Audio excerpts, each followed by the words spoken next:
এর অবুজের জীবনের গল্পটাও সেই রকমই একটা গল্প, যেটা যে গল্প নিয়ে চিন্তা করতে করতে হয়তো আপনি আজকে রাতে ঘুমাতেই পারবেন না। হৃদয়ে দাগ কেটে যাওয়ার মতো এক করুণ বাস্তব জীবন কাহিনী। আমি আশা করব শুরু থেকে শেষ পর্যন্ত অবুজের এই গল্প জুড়ে সবাই আমার সাথেই থাকবেন এবং গল্প শেষে অবুজকে আপনার মতো করে একটা মন্তব্য কমেন্ট বক্সে লিখবেন। ধন্যবাদ সবাইকে। সুপ্রিয় বন্ধুগণ, আসসালামু আলাইকুম। আমার নাম মোহাম্মদ অবুজ, আমার বাড়ি রাজধানী ঢাকা। বন্ধুরা, আমি আমার জীবনের গল্পটা শুরু করার শুরুতে আপনাদেরকে আমার পরিবারের বিষয়ে জানিয়ে রাখি। আমার পরিবারে আমি আছি, আমার বাবা আছে, মা আছে, এছাড়া রয়েছে আমার বড় 3জন ভাই সহ বড় একজন বোন। আমরা টোটাল 4 ভাই 1 বোন। আমাদের পরিবারটা রাজধানী ঢাকার বুকে কোনো এক এলাকার এক উচ্চবিত্ত পরিবার। আমার বাবা পেশায় একজন বাড়িওয়ালা। আমার বাবার শুধু বাড়িওয়ালাই নয়, আমাদের এলাকাতে আমার বাবার অনেক বেশি ব্যবসা প্রতিষ্ঠান আছে। রাজধানী ঢাকার বুকে আমার বাবা খুবই নামি দামি একজন মানুষ। আমি আমার জীবনের গল্পটা খুব ছোটবেলা থেকে শুরু করি। আমার বয়স যখন অনেক ছোট, তখন আমি একটা বিষয় খুব খেয়াল করে দেখতাম। আমার পরিবারে কেমন জানি আমি একটু অবহেলিত হিসাবে গড়ে উঠি। আমাকে আমার পরিবারের মানুষগুলো খুব বেশি একটা আদর স্নেহ ভালোবাসে না। এটা আমি তখন থেকে বুঝতে পারলাম, যখন থেকে আমি খেয়াল করে দেখলাম যে আমার সমস্ত ভাই বোনগুলা স্কুলে পড়াশোনা করতো, তারা স্কুলে যেতে পড়াশোনা করতো, কিন্তু কখনোই আমার পরিবার আমার বাবা মা আমাকে স্কুলে পাঠাতো না। আমার বাবার একটা গাড়ির গ্যারেজ আছে। আমি যখন থেকে বুঝতে শিখি, আমার যখন থেকে বুঝ হয়, আমি তখন থেকে দেখি যে আমি আমার বাবার গাড়ির গ্যারেজে চাকরি করি মিন্স হচ্ছে গাড়ির গ্যারেজে থাকি। আমার যতটুকু বয়স, ছোট বাচ্চারা তো খেলাধুলা করে হচ্ছে বিভিন্ন ধরনের খেলনা নিয়ে, কিন্তু ছোটোবেলায় আমি খেলাধুলা করেছি গাড়ির পার্টস নিয়ে, এবং ওই গাড়ির পার্টস দেখে দেখে আমার বড় হওয়া। যখন থেকে বুঝতে শিখি তখন থেকে আমি গাড়ির মেকানিক বা গাড়িতে কাজ করি। তো আমার গ্যারেজে যারা অন্যরা লোকেরা কাজ করে, ওরা সবাই বলে আমি আমার বাবার সন্তান। আমি আমার বাবার সবচেয়ে ছোট সন্তান, এবং আমি ওনাকে বাবা করে ডাকি, এবং ওনার যে বউ আছে তাকে আমি মা করে ডাকি। তারাও আমাকে বিভিন্ন অনুষ্ঠানে বা বিভিন্ন জায়গায় নিলে নিজের সন্তান বলে পরিচয় দেয়। কিন্তু কেন জানি আমার পিছনে তারা একটা টাকা ইনভেস্ট করতে চায় না। আমাকে তারা যদিও সন্তান দাবি করে, তবে সন্তানের কোনো অধিকার তারা কখনোই পালন করে নাই। এরকম করতে করতে আমি মোটামুটি অনেকটাই বড় হয়ে যাই। আমার বড় ভাইগুলো আমাকে ছোটোবেলায় খুব মারতো, এত বেশি মারতো যে আমি ওদের মায়ের ভয়ে রাতের বেলায় মাঝে মাঝে বাসায় যেতাম না। ওদের মায়ের ভয়ে আমি গ্যারেজের মধ্যে ঘুমিয়ে যেতাম, গ্যারেজে থাকতাম, বাসায় যেতাম না, কারণ আমি জানি ওরা বাসায় গেলে আমাকে মারবে, আর মায়ের জানা আমি সহ্য করতে পারবো না। ছোটবেলা থেকে ছোটবেলা থেকে বড় ভাইদের মায়ের, বড় বোনের মায়ের আর বাবা মায়ের কঠিন শাসনে আমার গ্যারেজে দিনগুলো কাটতে থাকে। এরকম করতে করতে আমি মোটামুটি প্রায় অনেকটাই বড় হয়ে যাই, এবং যখন আমার বয়স প্রায় 16 থেকে 17 বছরের কাছাকাছি, সেই সময় এসে আমি একটা বিষয় খুব খেয়াল করি। এটা আমি যদিও আগে ওভাবে খেয়াল করিনি, কিন্তু 16-17 বয়সের পর থেকে আমি বিষয়টা খুব ভালো করে খেয়াল করতে থাকি। বিষয়টা ঠিক এরকম, আমার বাবার সাথে আমার চেহারার তেমন কোনো মিল নাই, এবং আমার যে ভাই বোনগুলো আছে তাদের সাথেও আমার চেহারার কোনো মিল নাই। আমার বাবা মা দুজনেই হচ্ছে একেবারে কালো, এবং আমার ভাই বোনগুলো একদম কালো, বাট আমি ছিলাম একেবারে ফর্সা, এবং আমার শরীরের গঠন অনেক ভালো ছিল। আমার বড় ভাইদের তুলনায় আমি অনেকটা লম্বা, ফর্সা বা সর্বদিক থেকে খুবই স্মার্ট বা হ্যান্ডসাম ছিলাম। তো আমি কেন এরকমটা হবো? এবং বাবার চেহারার সাথে তো সন্তানের চেহারার কিছুটা হলেও মিল থাকে, কিন্তু দুঃখের বিষয় হচ্ছে আমার বাবার চেহারার সাথে আমার কোনো অংশে কোনো কিছুই মিলতেছে না। এমন একটা জীবন নিয়ে তখন সামনের দিকে অগ্রসর হচ্ছিলাম। মনের ভিতরে হাজার রকম প্রশ্ন জাগে। কে আমি? কে আমার পরিচয়?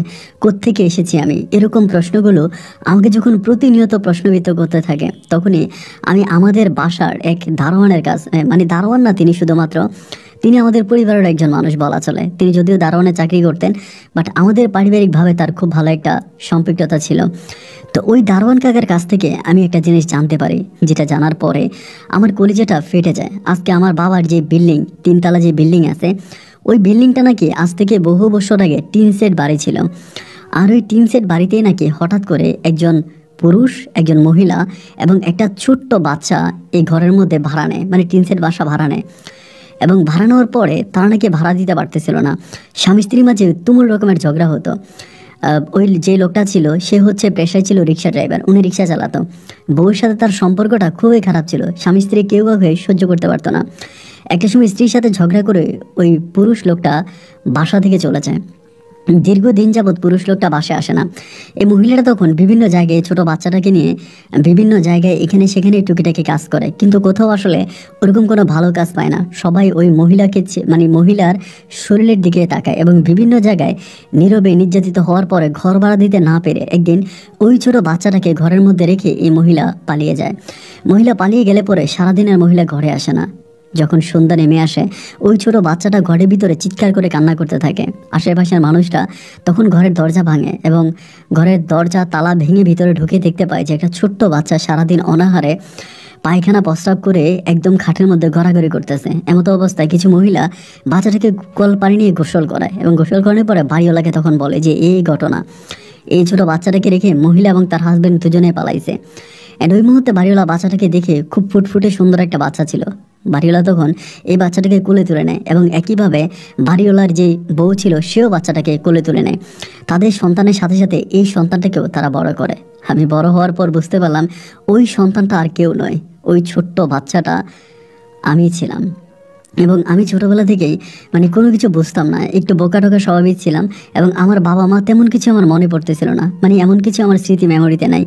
যার জন্য আমার ছোটোবেলায় তারা কেন জানি আমার নামটা অবুঝ রেখেছে। আমার নাম ছোটোবেলা থেকে অবুঝ হোসেন। আসলেই এই পৃথিবীতে আমি একজন অবুঝ মানুষই, কারণ আমার পুরোটা গল্প যদি আপনি শোনেন আপনার শরীরের পশম দাঁড়িয়ে যাবে। চিন্তা করতে পারবেন না যে বাস্তব জীবনেও এমন ঘটনা ঘটতে পারে। যাই হোক, এরকম করে বড় হতে থাকি, কিন্তু বড় হওয়ার পর একটা বিষয় খুব খেয়াল করে দেখি আর কত কার জন্য করতেছি, কিসের জন্য করতেছি। একটা পর্যায়ে আমার ওই বাবা আমাকে লোকসমাজে বাবা ডাকতে মানা করে। ধরেন উনি গ্যারেজে আসছে, আমি তো গ্যারেজে কাজ করি, তখন হঠাৎ করে ওনার কোনো ফ্রেন্ড আসছে বা উপরস্থ কোনো লোকজন আসছে, তখন যদি আমি ওনাকে বাবা করে ডাকি উনি জানি কেমন একটা মাইন্ড করে, মানে রাগ করে যে তুই আমাকে সবার সামনে বাবা করে ডাকিস না। ওই একটা বিষয় আমাকে খুব বেশি কষ্ট দেয়। যিনি আমার বাবা, যাকে আমি বাবা করে সম্বোধন করব, তিনি আমাকে বলতেছে তাকে বাবা না ডাকার জন্য। তো এই কষ্টটা বুকে নিয়ে বিশেষ করে আমার এই পরিবারের সাথে একটা ফাটল ধরে যায়। পরিবারের সাথে ফাটল ধরে যায় ঠিক এরকম, আমি একটা সময় ঘরে যেতাম না, গ্যারেজের মধ্যে থাকতাম, গ্যারেজের মধ্যে খাইতাম, গ্যারেজের মধ্যে ঘুমাইতাম। দেখা গেলো আমার বাবা অথবা মা কেউ আমাকে একদিনও প্রশ্ন করে না, কি রে অবশ্যই বাসায় যাচ্ছিস না কেন, তুই খাওয়া দাওয়া কোথায় করতেছিস, কোথায় খাচ্ছিস, বাসায় যাবি না। এই নিয়ে আমার বাবা মা দুজনের বিন্দু পরিমাণের কোনো রকমের দ্বিধা দ্বন্দ্ব নয়। তারা আমাকে কোনো কিছু প্রশ্ন করতো না, কোনো কিছু জিজ্ঞেস করতো না।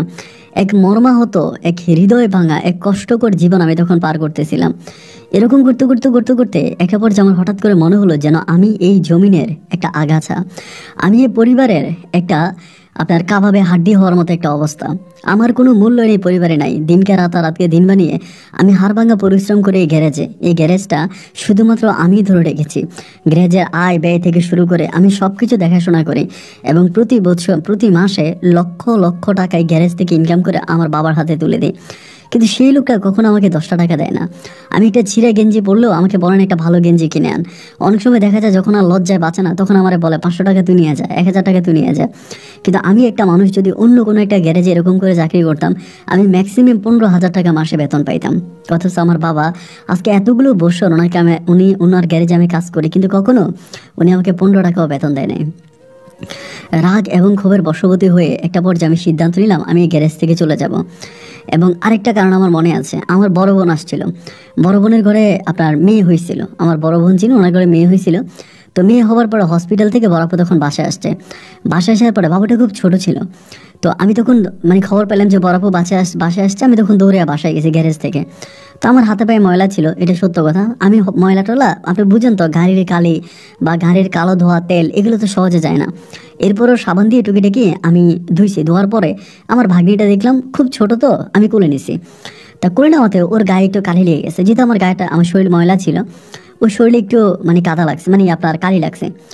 তো কালিটা লাগার পরে আমার বোন আমাকে যে পরিমাণ ব্যবহার করলো, ছোট লোকের বাচ্চা, ফুটপাতের বাচ্চা, তোরা ডাস্টবিন থেকে উঠে আনছিল, তুই দৌড়ে এসে আমার মেয়েরে ধরলি কেন, এই ছোট লোকের বাচ্চা, মানে এত সব ব্যবহার আমারই করছে, যেটা আসলে ভাই আমি সেখানে হাসি মুখে মেনে নিয়েছি। কিন্তু সত্যিকার অর্থে বাস্তব জীবনে এটা মেনে নেওয়া যে কতটা কষ্টকর, এটা একমাত্র আমি ছাড়া পৃথিবীর কাউকে আমি কখনোই বোঝাতে পারবো না। অশ্রু সিদ্ধ চোখে সেদিন বাসা থেকে বেরিয়ে আসি এবং এরপর থেকে আমি আর কখনোই আমার পরিবারে আর ফিরে যাই না। কয়েকটা দিন গ্যারেজে থাকি এবং গ্যারেজে থাকার পরে একটা পর্যায়ে আমি রাজধানী ঢাকা থেকে অনেক দূরে আমি নামে বলে আমি গাজীপুরের ওইদিকে একটা চাকরি পাই, মানে চাকরি পাই বলতে চাকরি খুঁজতে থাকি গাজীপুরে একটা গাড়ির গ্যারেজে, আমি তখন ওখানে আমার চাকরি হয়। তো আমি বাবাকে কোনো কিছু বলি নাই, শুধু বলছি আমি একটা জায়গায় যাব, বিকেলে চলে আসবো, আজকে গাড়ি গ্যারেজে আপনি থাকেন। এই কথা বলে আমি আব্বারে গাড়ির গ্যারেজে রেখে আমি সকালবেলা বেরিয়ে যাই, এক কাপড়ে বেরিয়ে যাই। আমি কোনো কিছু নেই না গ্যারেজ থেকে, একটা সুতো গ্যারেজ থেকে নিয়ে বের হই না, নিজের কাপড় চোপড়গুলোও নেই না। আমি এরপরে গাজীপুরের ওই গ্যারেজে জয়েন করি এবং ওই গ্যারেজে আমি চলে যাই। আমার কোনো মোবাইল নাম্বার, কন্ট্যাক্ট নাম্বার কোনো কিছু আমি আমার বাবাকে দিয়ে যাই না, উনি যাতে কোনোভাবে আমার সাথে যোগাযোগ করতে না পারে। অ্যাকচুয়ালি আমার মনে হচ্ছিল কি ভাই জানেন, আমি আমার একটা নতুন জীবন শুরু করব, যে জীবনে আমার ধনী ভাবার কোনো স্পর্শ আমার থাকবে না, আমার ধনী ভাব আমাকে স্পর্শ করতে পারবে না, কারো বাচ্চা করে নিলে আমাকে ছোট লোক বলে গালি শুনতে হবে না, বড় ভাইদের হাতে প্রতিনিয়ত মায়ের খেতে হবে না, হাড় ভাঙা পরিশ্রম করে যে গ্যারেজে মাস শেষে লক্ষ লক্ষ টাকা ইনকাম করে বাবার হাতে তুলে দেয়, সেই বাবা আমাকে বলবে না যে তুই আমাকে লোকের সামনে বাবা বলে ডাকিস না। এই দুঃখ কষ্ট আর যন্ত্রণাগুলো থেকে বাঁচার জন্যই আমি তখন গাজীপুরের ওই নতুন গাড়ি গ্যারেজে জয়েন করি। তো যাই হোক, গাড়ি গ্যারেজে জয়েন করে ওখানে আমার কাজ কাম খুব ভালোই চলতেছে, কোনো প্রবলেম নাই, সবাই আমাকে অনেক আদর স্নেহ ভালোবাসে। এবং ওখানে যাওয়ার পরে যেহেতু আমি দেখতে শুনতে অনেকটা ভালো ছিলাম, শুধু ওই গাড়ির গ্যারেজ বলবো না, আলহামদুলিল্লাহ আপনার দোয়ায় আমি যেখানেই যাইতাম, আপনাদের দোয়ায় যে জায়গায় যাইতাম, প্রতিটা জায়গায় মানুষ আমাকে খুব সহজে আপন করে নিত। আমি অন্যের দুঃখে দুঃখিত হতাম, মানে এরকমও হতো যে আমি মাস শেষে যে পরিমাণের বেতন পাইতাম, বেশিরভাগ টাকাটাই আমি গরিবের পিছনে ব্যয় করতাম। আমার মতো যারা পথ শিশু আছে, যারা আমার মতো এতিম, ওদের পিছনে ব্যয় করতাম। তো এই জন্য দেখা যায় যে সবাই আমাকে অনেক বেশি ভালোবাসে। ওই গাড়ির গ্যারেজে আমি 8 মাসের মতো চাকরি করি, কিন্তু ওই 8 মাসে আমার পরিবারের কোনো মানুষ, লাইক আমার বাবা মা, যাদের কাছে আমি ছোটোবেলা থেকে বড় হই, এদের কারোর সাথে আমার আর কোনো যোগাযোগ ছিল না, যোগাযোগ সম্পূর্ণ বিচ্ছিন্ন। এবং আমি কখনো ঢাকার মধ্যেও ঢুকতাম না, ওই গাজীপুর এরিয়াতে থাকতাম। এবং ওখানে আমি তখন একটা আমার নিজের মতো করে একটা নতুন পৃথিবী তৈরি করে ফেলি এবং ওখানে থাকতে শুরু করি। এরকম করতে করতে আপনার নভেম্বর ডিসেম্বরের দিকে, লাইক এই টাইমটাতে মনে হচ্ছে, তো সকালবেলা কিন্তু প্রচুর কুয়াশা পড়তো, অনেক কুয়াশা। তো আমি করতাম কি, সকালবেলা ঘুম থেকে উঠতাম, অনেক সকালে ঘুম থেকে উঠতাম, ছোটোবেলা থেকে আমার এটা অভ্যাস ছিল। আমি উঠে ফজর নামাজ পড়তাম এবং ফজর নামাজ পড়ে আমি তখন হাঁটতে বেরোইতাম। তো আমার ওই গ্যারেজের সামনে যখন আমি হাঁটতেছিলাম, আমি খেয়াল করে দেখতাম যে আমাদের গ্যারেজের সামনেই একটা গার্মেন্টস আছে, সামনে বলতে লাইক মোটামুটি আমাদের এখান থেকে একটু দূরে আছে, বাট দেখা যায় গেটটা। ওইখানে দেখতাম একেবারে সকালবেলা মেয়েরা আপনার সুন্দর করে সাজুগুজু করে একেবারে শীতের কাপড় পরে মানে গার্মেন্টসে চাকরি করতে যাইতো। আমার কাছে বিষয়টা দেখতে খুব ভালো লাগতো। একেবারে সকালবেলা কর্মের উদ্দেশ্যে যখন মেয়েগুলো বেরোতো, যাকে যাকে পাখিরা যেরকম কাজের খাবারের সন্ধানে বের হয়, ঠিক এরকম যাকে যাকে মেয়েরা কর্মের সন্ধানে তখন বাসা থেকে বেরিয়ে যেত। এই দৃশ্যটা আমি দেখতাম, অপরূপ এই দৃশ্যটা আমাকে আমার মন কেড়ে নেয়, আমার খুব ভালো লাগে। এরকম করতে দীর্ঘদিন আমি মেয়েগুলোর দিকে তাকিয়ে থাকি। এরকম করতে করতে 5টা মেয়ে একসাথে যাইতো। তো এই 5টা মেয়ের মাঝে খুব ভালো একটা সম্পর্ক ছিল, খুব ক্লোজ একটা সম্পর্ক ছিল। এবং এই 5টা মেয়ের মাঝে একটা মেয়ে ছিল খুব সুন্দরী এবং লম্বা। এই মেয়েটা সবসময় খুব পর্দা করে যাইতো, মানে 3 পিস পরতো, ঢোলা কাপড় পরতো, মানে কেমন জানি একটু ভালো লাগার মতো একটা মেয়ে। বাট বাকি মেয়েগুলো এতটা পর্দাশীল ছিল না, একটু অন্যভাবে চলাফেরা করতো। বাট এই মেয়েটাই খুব পর্দা করে চলাফেরা করতো। তো আমার ভিতরে ভাইকে জানেন, আমার জন্মের পর থেকে কখনো কোনো মেয়ের প্রতি আবেগ, ইমোশন বা ভালোবাসা জিনিসগুলো আসে নাই। আমি মেয়েদেরকে সবসময় একটু ভিন্ন চোখে দেখতাম, মানে একটু অন্যরকম চোখে দেখতাম। কখনোই কোনো মেয়ের প্রতি আমার এ ধরনের কোনো মায়া জাগেনি। কিন্তু কেন জানি এই লম্বা মেয়েটার প্রতি আমার খুব ভালো লাগা কাজ করতে শুরু করে। সকালবেলা ইমাম সাহেবের আজানের শব্দ শুনে আমি ঘুম ভাঙি এবং নামাজ পড়ি, ফজরের নামাজ শেষ করে গ্যারেজের সামনে বসে থাকি। কুয়াশা মাখা ওই সকালে মেয়েগুলো যখন গার্মেন্টসে যাইতো, আমি আমার গাড়ির গ্যারেজের সামনে দাঁড়িয়ে ওদের গার্মেন্টসে যাওয়া দেখতাম। অপরূপ এই দৃশ্যটা আমি যেমন জীবনে কখনোই ভুলবো না। এরকম করে অনেকগুলো মাস কেটে যায়, আমি কিন্তু মেয়েটার সাথে কোনো কথা বলি না, শুধুমাত্র দূর থেকে তাদেরকে দেখতাম। এরকম করতে করতে একদিন বিকেলবেলা বলতে মাগরিবের ঠিক কিছুক্ষণ আগ মুহূর্তে ওদের গার্মেন্টস ছুটি হলো। এবং গার্মেন্টস ছুটি হওয়ার পরে ওই দিন খুব খেয়াল করে দেখতেছি যে ওই মেয়েটা, মানে লম্বা করে যে মেয়েটা, তার নামটাও কিন্তু আমি এখনও ঠিক ওভাবে জানি না, এই লম্বা মেয়েটাকে বাকি মেয়েগুলো খুব বকাঝকা করতেছে। এবং শুধু বকাঝকা না, লাইক গালাগালি করতেছে যে তুই একটা বোকা, এটা সেটা।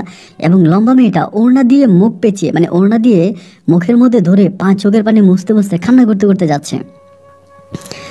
এবং এই দৃশ্যটা আমাকে খুব বেশি মর্মাহত করে, আমার অনেক কষ্ট পাই।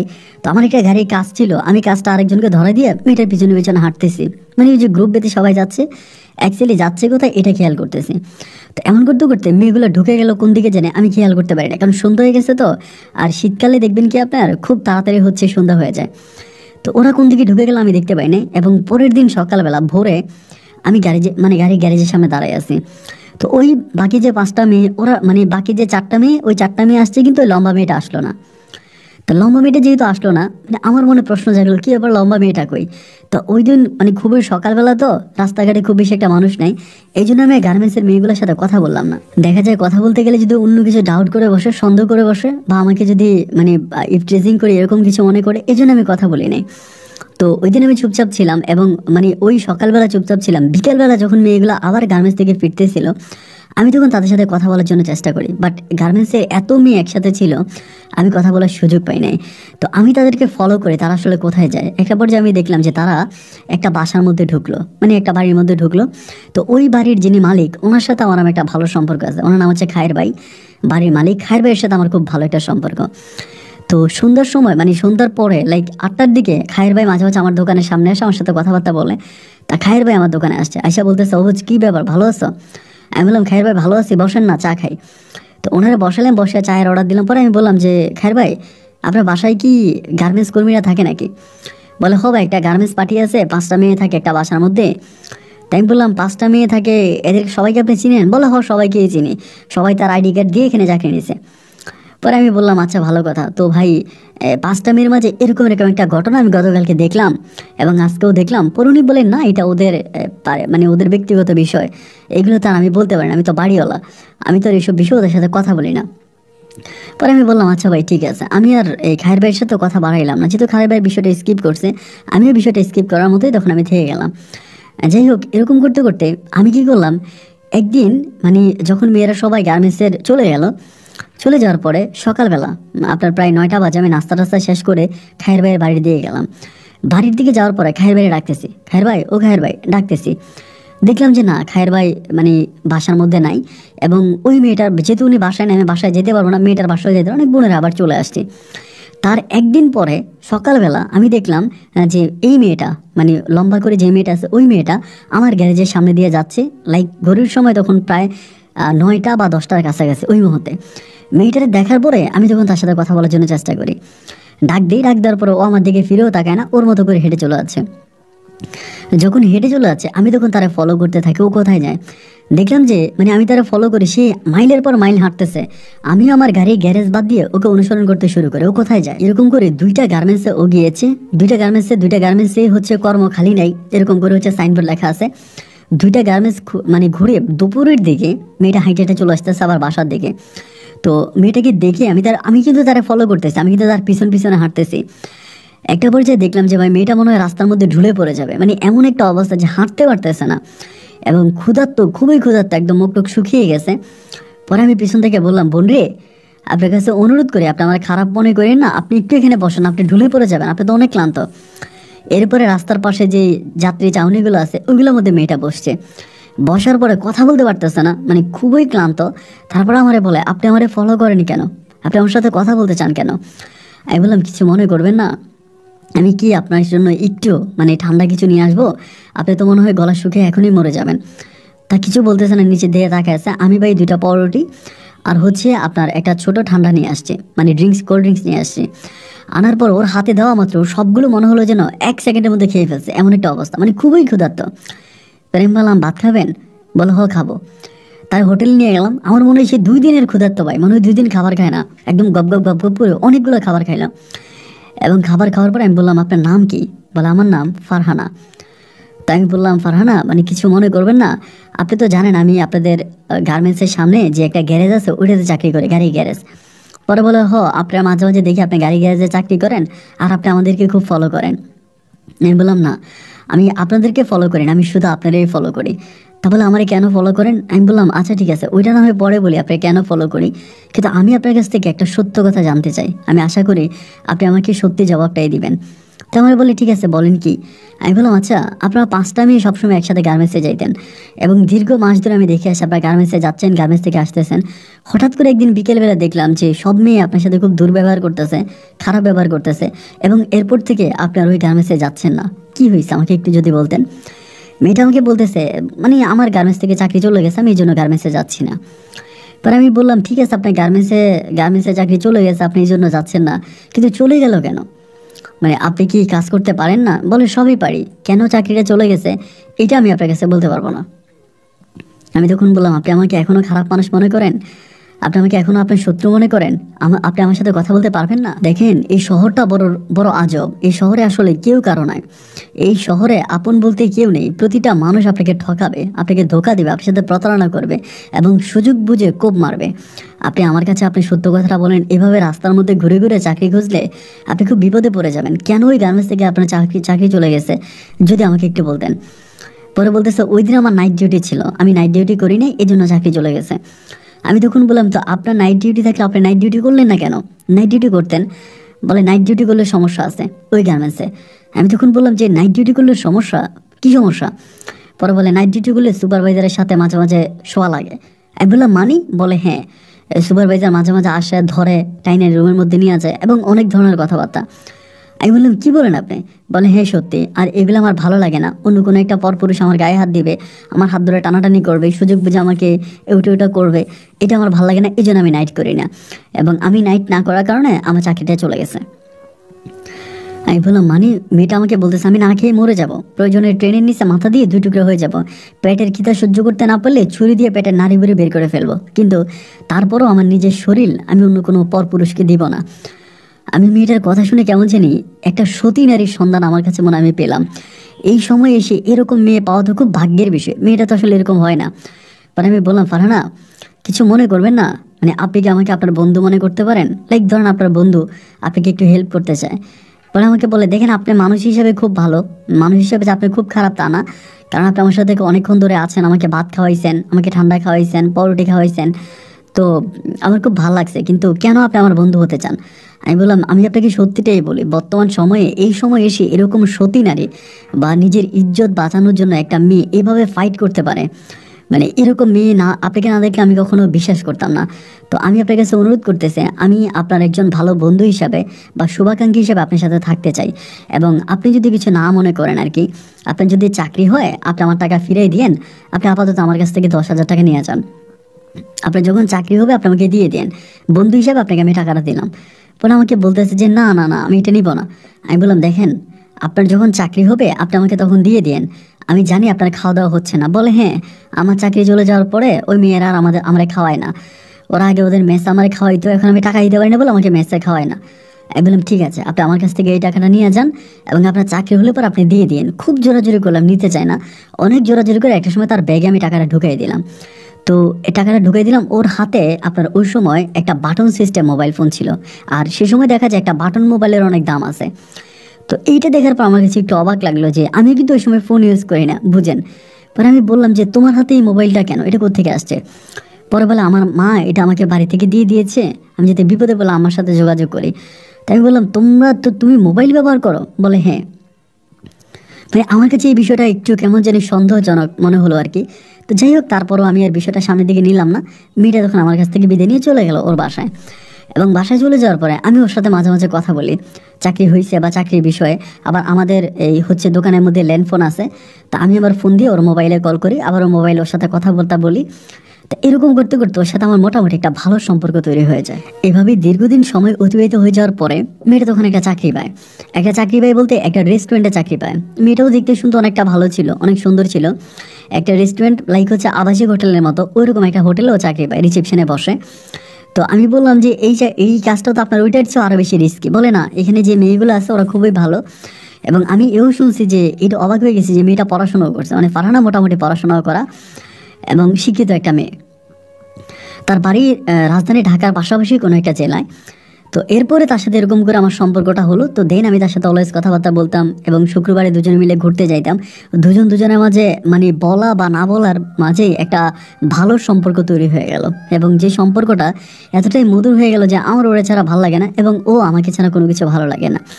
এরকম করে দীর্ঘদিন কেটে গেল। জানতে পারলাম ওর আরও ছোটো 2টা বোন আছে, এবং ওই ছোটো 2টা বোন ওর মায়ের কাছে থাকে, এবং তারাও ছোটো 2টা বোনের মাঝে একটা বোন পড়াশোনা করে এবং আরেকটা বোন ওর মায়ের সাথে থাকে টুকিটাকি। ওর মা মানুষের বাড়িতে কাজ টাজ করে, এই মেয়েটাও তখন ওর মায়ের সাথে কাজে যায়।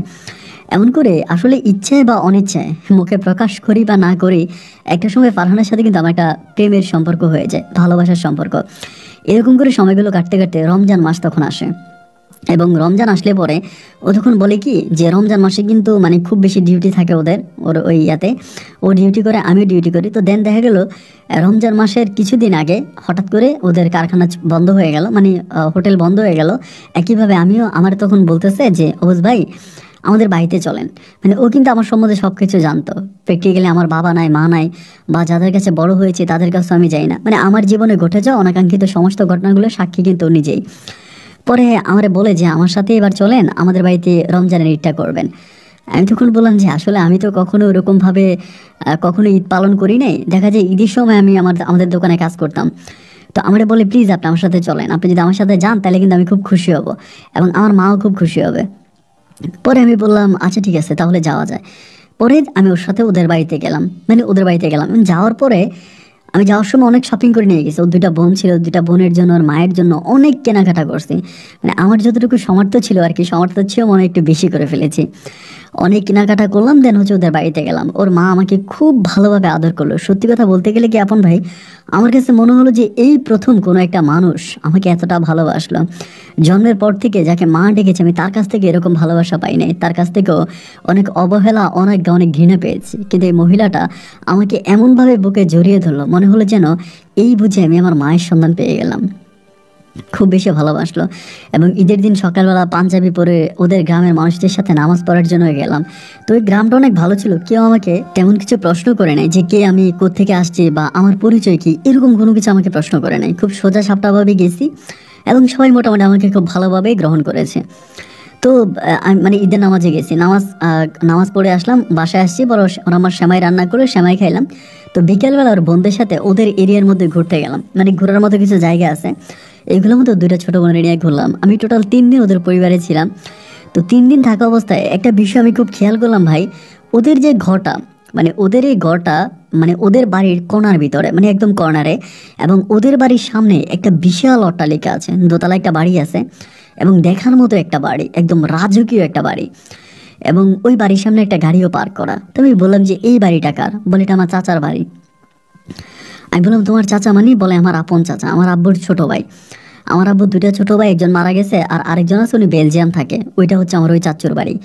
আমি বলি তো তোমার চাচু এত বড় লোক, তা তোমাদেরকে কোনো হেল্প করে না? বলে হেল্পের কথা বলতেছেন, বরং আমাদের যে জায়গাটা আছে আমাদের জায়গাটা নিয়ে গেছে। আমার আম্মার কাছ থেকে দলিল দিতে চাইছে, আমার আম্মা দলিল দেনে দেখে জোর করে এলাকার লোকজন দিয়ে জোর করে দখল করে আমাদের বাড়িটা দখলে নিয়ে গেছে, আমাদের জায়গাটা দখলে নিয়ে গেছে। আমাদেরকে যে জায়গাটা দিছে অল্প একটু জায়গা দিছে, ওইখানে আমরা থাকতেও পারি না। আমার 2টা বোন, আমি, মা, আমাদের এখানে থাকা খুব ডিফিকাল্ট হয়ে যায়, বাট তারপর আমরা এখানে পড়ে আছি। আর আপনি বলতেছেন যে আমাদেরকে সাহায্য করবে, ওনার খেয়ে দিয়ে এটা কাম নাই। তো এরকম করে ওর ওর বাড়িতে আমি 3 দিন পর্যন্ত ছিলাম। থাকার পর আমি আবার ঢাকায় চলে আসছি। তো ঢাকায় এসে আমরা তখন মানে ও এক বাসায় থাকতো, আমি এক বাসায় থাকতাম। তো ওরও রান্নাবান্না করাটা খুব ডিফিকাল্ট হতো, আমারও রান্নাবান্না করাটা খুব কঠিন হতো। তো পরে আমি বললাম যে ও আমারে বলে যে আমি রান্না করি, তুমি না হয় আমার বাসায় এসে খেয়ে যাও, তুমি রান্না করতে হবে না। পরে ও তখন রান্না করে, আমি ওর বাসায় যাই, খাওয়া দাওয়া করে আসি, আবার আমার বাসায় থাকি। তো এরকম করতে করতে মাঝে মাঝে ওর বাসায় আমি রাতের বেলা থেকে যাইতাম। ধরেন যেদিন রাতে ভালো রান্না হতো খাইতাম, খাবার খেয়ে থেকে যেতাম। তো এমন করতে করতে আমাদের দুজনের মাঝে অনেক ধরনের সম্পর্ক হয়ে যায়, মানে অনেক সম্পর্কই তৈরি হয়ে যায়।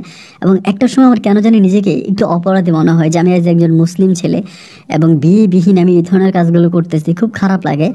একবার যে আমি তাকে ডিরেক্টলি বললাম যে ফারহানা, তুমি যদি রাজি থাকো বা তুমি যদি অনুমতি দাও, আমি তোমাকে বিয়ে করে ফেলতে চাই। আমরা দুজন দুজনকে ভালোবাসি, আমাদের মাঝে প্রেমের সম্পর্ক আছে, এটা ঠিক আছে, কিন্তু আমি সবসময় তোমার বাসায় আসি বা তোমার সাথে থাকি, এই বিষয়গুলো আসলে আমার কাছে ভালো লাগে না, কেমন জানি আমার কাছে একটু অন্যরকম মনে হয়। তো আমরা যেহেতু দুজন দুজনকে ভালোবাসি, পরে না হয় আমরা অনুষ্ঠান করব, আমরা আপাতত বিয়ে করে ফেলি। এবং আমি খুব খেয়াল করে দেখলাম যে আমার ওই প্রস্তাবে ফারহানা খুব সহজভাবে রাজি হয়ে গেল, মানে সহজেই বললো যে আচ্ছা ঠিক আছে। এবং আলহামদুলিল্লাহ আমি ওকে তখন বিয়ে করি। এবং আমাদের বিয়ে হওয়ার পর আমরা তখন একই বাসায় থাকতেছি, ফারহানা আর আমি ওর বাসায় থাকি। ও তখন ওর কাজে যায়, আমি তখন আমার কাজে যাই। এইভাবে সময়গুলো কাটতে কাটতে ও তখন বেবি কনসেপ্ট করে। এবং বেবি কনসেপ্ট করার পরে আমাকে বলে যে দেখো আমাদের গ্রামটা যেমনই হোক, আমি যদি মাকে না জানি এখন বাচ্চা টাচ্চা নিয়ে নিই, আমার মা অনেক ডাউট করবে। একটা কাজ করি, আমরা সামনের মাসে মানে সামনের 2 মাস পরে আমরা বাড়িতে যাব, তখন আমার আম্মুকে বিয়ের বিষয়টা জানাবো, তখন আমরা বেবি নিব, এখন আমরা বেবিটা নিব না। এটাই মনে হয় আমার জীবনের সবচেয়ে বড় ভুল হয়েছে ভাই, কারণ ওই সময় যদি বেবিটা নিয়ে নিতাম তাহলে হয়তো আমাকে আজকে এই দিনটা দেখতে হতো না। পরেও কি করলো, বাচ্চাটা নিল না, বেবিটা নষ্ট করলো। এবং বেবিটা নষ্ট করলো দীর্ঘদিন যাবৎ অসুস্থ ছিল, অনেক দিন যাবৎ। এবং অসুস্থ থাকার পরে আমরা যেদিন হচ্ছে আপনার ঢাকায় মানে ওদের গ্রামে যাব, 1 মাস মানে 2 মাস পরে যাব, 1 মাসের মাথায় একদিন ওর মা ওকে ফোন করছে ঢাকাতে। ফোন করে বলতেছে, ফারহানা বাড়িতে আয়, বাড়িতে আয়, মানে খুবভাবে ওকে বাড়িতে নেওয়ার জন্য ট্রাই করতেছে। পরে আমি বললাম যে কী ব্যাপার, তোমাকে তোমার আম্মু এত চাপ দিচ্ছে কেন বাড়ি যাওয়ার জন্য? ও বলে জানি না। পরে বললাম বিয়েটাই দিয়ে দিবে নাকি? বলে আরে না, বিয়ে দিবে না, হয়তো অন্য কোনো কাজে রাখতেছে। বললাম ঠিক আছে তাহলে তুমি যাও, পরে আমি কাজ করতেছি, আমি 1 মাস পরে যাব, ওরকম পরিকল্পনা। ও তখন বাড়িতে গেছে।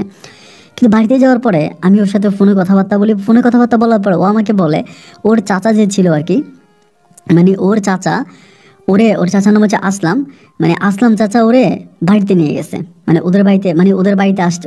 ওর চাচা বাড়িতে আসছে, আসার পরে ওর চাচা নাকি স্বপ্নে দেখছে ওর ভাতিজির কষ্ট হইতে আছে, এটা ওটা স্বপ্নে দেখছে। এবং দেখার পরে ওর চাচা ওর মায়ের কাছে মাপ চাইছে, এবং ওদের যে জায়গাটা, ওই জায়গাটার ন্যায্য দাম ওর মাকে দিয়ে দিবে। এবং মানে খুব ভাবে হচ্ছে ওর চাচা ভালো হয়ে গেছে, এক কথায় যেটা। পরে আমি বললাম যে ফারহানা, হঠাৎ করে তোমার চাচা এতটা ভালো হয়ে যাওয়ার কারণ কি? কারণ একটা শয়তান তো এত সহজে ভালো হয় না। পরে ও আমারে বলতেছে আসলে কি জানি না, বাট চাচা আমাদের সাথে অনেক ভালো হয়ে গেছে, আমাদের জন্য কেনাকাটা করছে বা আমার একটা লাইন করে দিবে, এরকম কথাবার্তা বলতেছে। পরে আমি বললাম যে যাই হোক ভালো। এর মাঝে ওর সাথে আমি কথাবার্তা বলি। 1 মাস পরে আমি তখন ওদের বাড়িতে গেছি। তো ওদের বাড়িতে যাওয়ার পরে কেমন জানি ওর চাচা আমি যারা দেখলাম আর কি, ওই লোকটা না আমার কাছে ভালো লাগে নাই, যেটা সত্য কথা। মানে কেমন জানি একটু অন্যরকম প্রতারক বা চিটার টাইপের কিছু লোক আছে না, ওরকম মনে হয়েছে। তো যেহেতু ওর চাচা, আমি তো আর ওভাবে কিছু বলতে পারি না, বাট আমি ওদের বাড়িতে যাওয়াতে ওই লোকটা খুব মাইন্ড করছে। ফারহানার আম্মারে বলতেছে যে কি ব্যাপার ভাবি, একটা অপরিচিত অচেনা একটা ছেলে কেন আপনার বাড়িতে আসবে? আপনি তিনটা যুবতী মেয়ে ঘরে, মানে আমি ওই বাড়িতে 2 দিনের বেশি থাকতে পারিনি। একসময় ফারহানা নিজে বাধ্য হয়ে আমাকে বলতেছে যে অবশ্য তুমি চলে যাও, আমার মা মানে আমার চাচা অনেক ঝামেলা করতেছে। পরে আমি চলে আসি। আসার পর ওর সাথে আমি ফোনে কথাবার্তা বলি। তখন আর আমাদের মাঝে মিট হয় না, মানে দেখা হয় না। ও তখন ওইখানেই থাকতো এবং আমি হচ্ছে আমার জায়গায় থাকতাম। তারপর ফোনে কথাবার্তা বলি, অলওয়েজ কথাবার্তা বলি। আমি বলি যে আমার খারাপ লাগে, তোমার ছাড়া থাকতে কষ্ট হয়, এভাবে তো আসলে থাকা যায় না, তুমি ঢাকায় চলে আসো। ও আমার বলে চাচা তো আমাকে ঢাকায় যেতে দিচ্ছে না। চাচা আমার বলতেছে যে ঢাকায় যাইতে দিবে না, আমাকে এই এলাকাতে কিছু একটা করে দিবে। তাই আমি বললাম যে তুমি আমাদের বিয়ের বিষয়টা বলে দাও, আমাদের বিয়ের বিষয়টা তো লুকিয়ে রাখার কোনো কারণ নাই। আমাকে বলতেছে বলবো, এত তাড়াহুড়ো করার তো কিছু নাই, আর আমার তো বিয়ে হয়ে যাচ্ছে না, এমন না যে আমার মা আমার বিয়ে ঠিক করে ফেলেছে, আমার অন্য কোথাও বিয়ে হয়ে যাবে, তো আমার বিয়ের বিষয়টা বলা খুব জরুরি। তা আমার তো কোথাও বিয়ে হচ্ছে না, তুমি তো টেনশন করতেছো কেন? তুমি তো আছোই, আর আমিও তোমার আছি, কোনো কিছু ভেবো না। এরকম করে সপ্তাহখানি কাটার পরে একদিন ওরা আমি ফোন দিলাম দিনের বেলায়। আমি অনেক লোকজনের কথাবার্তা শুনতেছি। পরে আমি বললাম যে কী ব্যাপার ফারহানা, এত লোকের সাউন্ড কেন, এত মানুষ কেন? আমাকে বলতেছে আমি না একটু শহরের দিকে আসছি। পরে আমি বললাম শহরে কেন? বলে আমার চাচা আমাকে নিয়ে আসছে। কী কারণে? বলে আমাকে পাসপোর্ট করাবে। আমি তখন বললাম পাসপোর্ট করাবে? কেন পাসপোর্ট করাবে তোমাকে? আমাকে বলে আমাকে পাসপোর্ট করাবে, চাচা বলছে আমাকে বেলজিয়ামে নিয়ে যাবে। তাই বললাম তুমি তো আমার বউ, তুমি আমার বউ না? বলে হ্যাঁ। তাই বললাম তুমি যদি আমার বউ হয়ে থাকো, তুমি আমার অনুমতি ছাড়া তুমি পাসপোর্ট করতে চলে গেলা, তুমি বেলজিয়ামে চলে যাবা, এটা কী ধরনের কথা? মানে খুব রাগ করে তখন আমি মোবাইল ফোনটা অফ করে দিলাম, মানে মোবাইল ফোনটা টোটালি বন্ধ করে দিলাম। সারাদিনের মোবাইল খুলি নাই, সারাটা তো মোবাইল খুলি নাই। তুই আমার সাথে মানে আমার বউ হওয়ার পরে আরেক বেটার সাথে কেন তুই পাসপোর্ট করতে যাবি এবং তুই বেলজিয়ামে যাবে, এটা কী ধরনের কথা?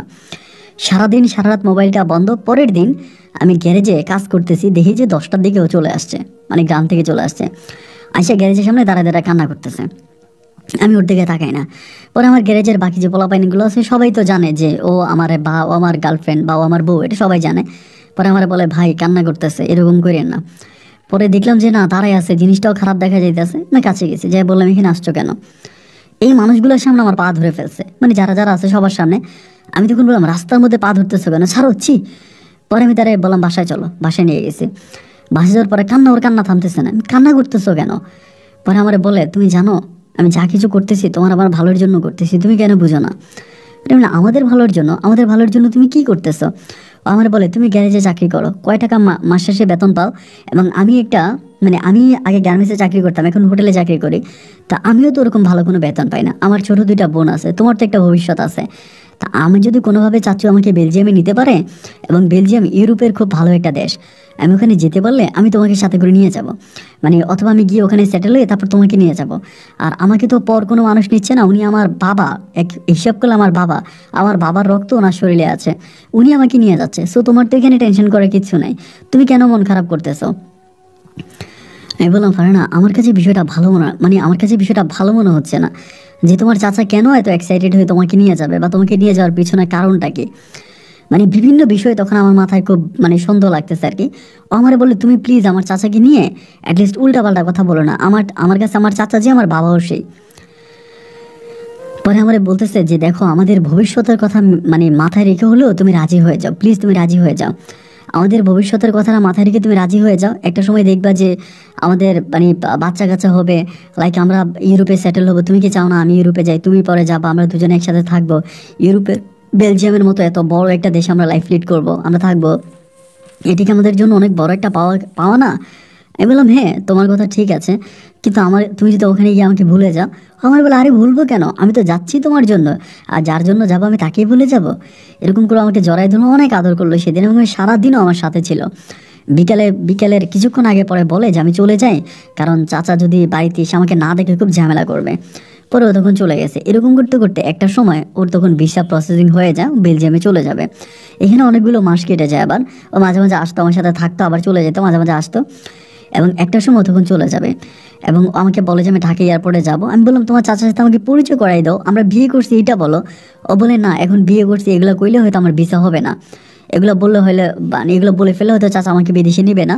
উনি হয়তো বলবে যে তুই বিয়ে করে ফেলছিস, বা অন্য ঝামেলা মনে করতে পারে। আমি আগে কোনোভাবে একবার ওই দেশে যাই, এবং এরপর আমি তোমাকে নিয়ে যাবো। যেমন কথা তেমন কাজ। একটা সময় তখন ওর চাচার সাথে চলে গেল, এবং আমার সাথে শেষ দেখা করি এয়ারপোর্টে। আমার বড় দুঃখ হচ্ছে এটা যে আমি আমার বউয়ের হাতটা ধরে বউকে বিদায়টা দিতে পারলাম না, এবং অপরিচিত মানুষের মতো দূর থেকে ওর চলে যাওয়া দেখলাম। ওই এয়ারপোর্টের ভিতরে ঢুকে গেল চাচার সাথে, এবং একটা পর্যায়ে তখন বেলজিয়ামে চলে যায়। তবে এটা সত্য, বেলজিয়ামে যাওয়ার পরে ও আমার সাথে যোগাযোগ করে, ওখানে গিয়ে আমাকে ফোন করে এবং আমাকে বলে যে অবুজ, আমি আসছি, আমি খুব ভালো আছি, তুমি আমাকে নিয়ে টেনশন করো না। তো ওরে ছাড়া থাকা যে আমার জন্য কতটা কষ্টকর, কতটা যন্ত্রণাদায়ক, এটা আসলে আমি বলে বোঝাতে পারবো না, পৃথিবীর কাউরেই না। এমন কোনো দিন ছিল না ওর ছবি চায়, ওর ছবির দিকে তাকে আমি কান্না করতাম না। ওর জন্য আমার এত খারাপ লাগতো যে ও আমাকে কেন চলে গেল, শুধুমাত্র কি টাকার জন্য? এরকমভাবে কষ্ট হইতেছে। প্রায় 3 মাসের মতো তখন বেলজিয়ামে ছিল, এবং 3 মাস পরে আস্তে আস্তে করে আমার সাথে কথা বলা কেমন জানি কমাই দিচ্ছিল। কথা বলা কমাই দিচ্ছিল ঠিক এরকম না, আমি ফোন করলেও কথা বলতে চাইতো না, এবং কথা বলতে গেলে ওর চাচা বকা দিত, এই এত কি ফোনে কথা বলিস। আমি ওরে বলতাম যে তুমি ওখানে কি কাজ করো, কোন কাজের সন্ধানে গেছো, কোনো কাজ করতেছো? আমার বলে, না আমি তেমন কিছুই করি না, চাচার বাসায় আছি। তো আমি বললাম যে তোমার চাচি তো দেশে, তোমার চাচা ওখানে কি করে? বলে, চাচার অনেক বিজনেস আছে, উনি অনেক ব্যবসা বাণিজ্য করে এখানে, এবং উনি এখানে একজন প্রতিষ্ঠিত বিজনেসম্যান। তো সবার সাথে ওনার ভালো লিঙ্ক আছে, তা আমি ওনার বাসায় আছি। তো তারপরেও ভাই আমার মাথায় কোনো কিছু আসতো না, আমি ওরে সহজ সরলভাবেই বিশ্বাস করতাম। এভাবেই 3 মাস পরে একদিন হঠাৎ করে আমার সাথে কথা বলা অফ করে দিচ্ছে, টোটালি বন্ধ। আমার ওর ফোনটা বন্ধ পাইতাম ভাই, বিশ্বাস যদি করেন, আমি জানি না আপনি বিশ্বাস করবেন কিনা, ওর বেলজিয়ামের একটা সিম ছিল। আমি 24টা ঘন্টা ওর নাম্বারে ট্রাই করতাম। আমি সিম কিনতাম, সিম কিনে সিম ফালাই দিতাম, মনে করতাম হয়তো এই সিমে কল ঢুকবে না, নতুন আরেকটা সিম কিনতাম, আরেকটা সিম কিনে কল দিতাম, ওই সিমে বন্ধ কেন।